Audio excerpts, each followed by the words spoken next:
In the icing discussion, the icing debate continues as LeBron James, after his cramp game 1, going into cramp game 2 in his press conference, said one of the things that he was doing to recover was icing.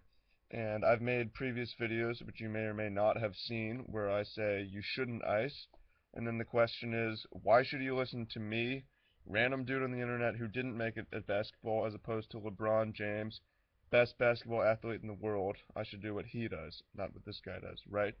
Well, I think it's possible for us to both be right. So, let me explain. Real brief recap on the history of icing. People started icing after basically a kid severed his finger.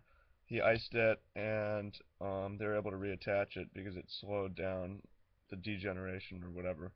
And then icing started getting used by athletes, and recently the eminent science has shown, and this is through a dude Gary Reinl as well, is how I got turned on to it, through Kelly Starrett and Mobility WOD, is um, what icing doesn't really work, and that's kind of what the science shows. And the reason why is basically how the human body works. When your body's recovering, it's really about lymphatic cycles in and out. If you're interested in the science, definitely look up lymphatic circulatory system. That's the white blood system. There's the red blood, the heart regulates that, and then there's the white blood, which has to do with more with healing, and that's circulated and regulated by muscular contraction. So basically, after an injury, the best thing you can do is light motion, which pumps the fluid in and out. Makes sense? That's why you see guys who are injured, put them on the bike, throw them in the swimming pool or whatever, and then all icing does is slows the movement. It slows the movement of fluid, so it's not necessarily preventing fluid into an area. It's also preventing fluid out, so it just slows the circulatory system. So the science says you shouldn't necessarily do it, and I say you shouldn't do it.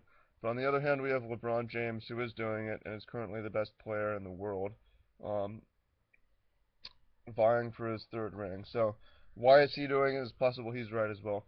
I think he's right to do it, actually, even if the science maybe says he shouldn't, because if you think about it, this dude is 30.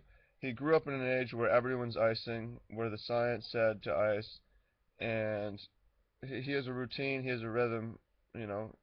These guys get these almost religious rhythms and routines that they do, um, and it's worked for him. He's the best player, and he's been icing this entire time.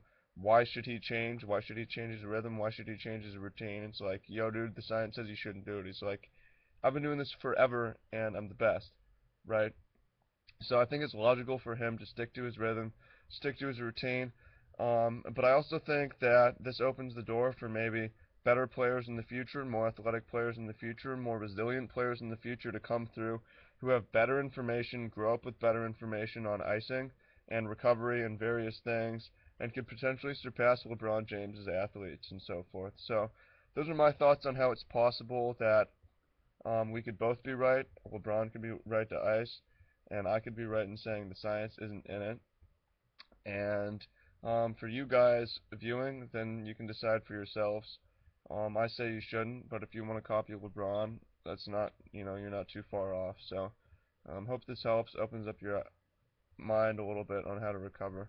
And again, if you're interested in the science, look up the lymphatic system. So, lymphatic circulatory system, that'll tell you a lot of what you're looking for. So, peace out.